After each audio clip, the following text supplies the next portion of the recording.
안녕하십니까. 87연구소 방송 묵계 이상원입니다. 얼마 전 87연구소 방송에서 화성 연쇄살인사건의 범인 이춘재가 저지른 청주 처제 살인사건과 관련된 법원 판결문에 나오는 내용을 살펴본 바가 있습니다.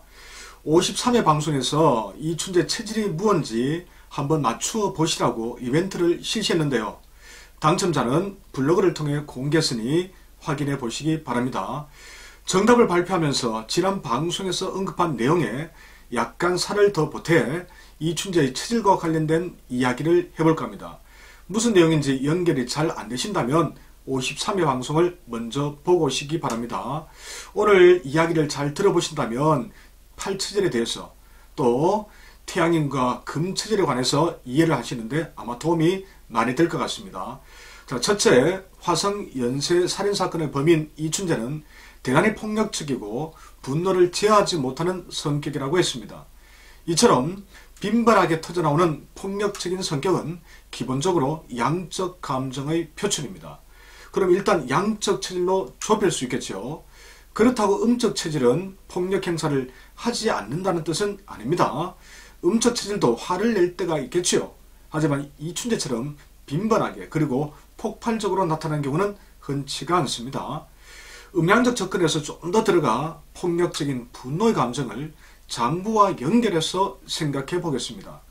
자, 장부상으로는 간 기능이 저하되었을 때 가장 쉽게 그리고 강하게 발현됩니다. 스스로도 제어하지 못할 정도라면 선천적으로 간 기능이 매우 약한 태양인이 정신적인 문제까지 겹쳐졌을 가능성이 매우 높습니다. 둘째, 청주 처제 살인사건을 저지르기 약 20일 전에 아내와 통화했을 때 무서운 음모를 꾸미고 있다는 등의 이야기를 했다고 했습니다. 이 같은 무서운 음모를 꾸미기 위해서는 치밀하게 계획을 세워야 하므로 깊이 생각하고 머리 역시 많이 굴려야 합니다. 꼼꼼하게 생각을 많이 하는 것은 비위의 허약에서 나옵니다. 그리고 활발한 두뇌 활동은 음적 체질보다 양적 체질에서 더 두드러진 경향을 띱니다. 감성은 보통 음이고 이성은 양이기 때문입니다. 그렇다면 무서운 음모는 비위의 허약과 양적인 특성 그리고 분노의 감정이 결합되었을 때 나오는 행동 양식이라고 정리해 볼 수 있겠습니다. 셋째, 이춘재는 가석방을 기대하면서 오랜 세월을 끈질기게 자신의 본 모습을 숨겨온 것으로 드러나고 있습니다.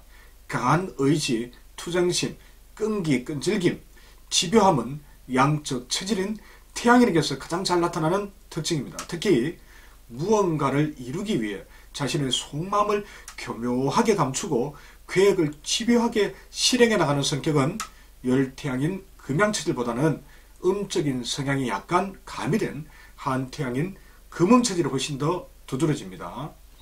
넷째, 이춘재는 한번 화가 나면 부모도 말리지 못할 정도의 소유자였다고 합니다. 자, 태음인이나 소음인과 달리 감정을 안으로 갈무리를 하지 못하고 밖으로 쉽게 드러낸다는 것은 양적 체질의 특징 중의 하나입니다. 자, 다섯째, 이춘재는 내성적인 성격도 있다고 했습니다. 외향성이 양이라면 내향성은 음적인 성격입니다. 그렇다면 태양인으로 좁히더라도 양중의 양으로 매우 양적 성향을 띠는 열태양인 금양체질은 배제를 하는 것이 맞습니다. 여섯째, 얼굴을 보면 눈매가 날카롭게 위로 올라가 있습니다. 한국인들에게 이런 눈매가 많습니다. 남미 축구 선수들이 한국인을 인종적으로 비하할 때 기분 나쁘게도 손가락으로 이렇게 눈꼬리를 들어올려 눈매가 올라간 형상을 연출하곤 했습니다. 하나 참고할 만한 내용을 말씀드리면 대체로 부드럽고 동글동글한 눈은 음적인 눈이고 날카롭고 발산적인 그런 눈은 양적인 눈입니다. 자, 일곱째, 연쇄살인사건 범인 이춘재 체형을 보면 살은 별로 찐 것 같지 않습니다. 약간 호려호려한 느낌이 듭니다. 일반적으로 이란 것은 비위로 대표되는 소화 흡수 기능이 약하고 신장과 방광이 주관하는 배설 기능이 강하다는 그런 의미입니다. 그럼 어떤 체질인지 다시 또 좁힐 수 있겠지요. 자, 여덟째, 음은 수렴이고 양은 발산입니다.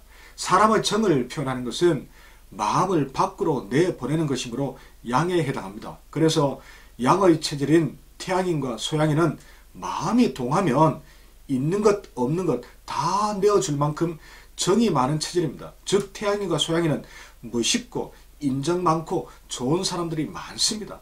하지만 태양인들이 이춘재처럼 이상하게 변해버리면 정이 아니라 폭력적인 행동으로 밖으로 발산됩니다.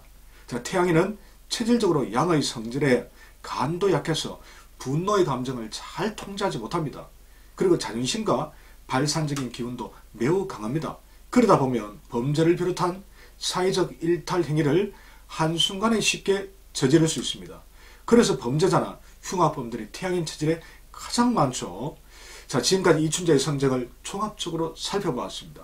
그렇다면 결론을 내리겠습니다. 화성 연쇄 살인사건 범인 이춘재는 음적 태양인, 소민 같은 태양인, 즉 한태양인 금음 체질입니다. 어떻습니까? 오늘 이춘재 체질을 분석해 보았는데요. 팔체질 공부가 좀 되셨는지 모르겠습니다. 체질에 대한 자료는 블로그와 카페에 많이 있으니 참고하시기 바랍니다. 더 구체적이고 종합적으로 확실하게 공부하고 싶으시다면 팔체질 연구소에서 주관하는 지역별 팔체질 강의를 수강해 보시기 바랍니다. 팔체질 의학에 대한 매우 새롭고 놀라운 경험을 하시게 될 것으로 저는 확신합니다. 그럼 방송을 마치도록 하겠습니다. 팔체질 연구소 방송 묻게 이상으로였습니다.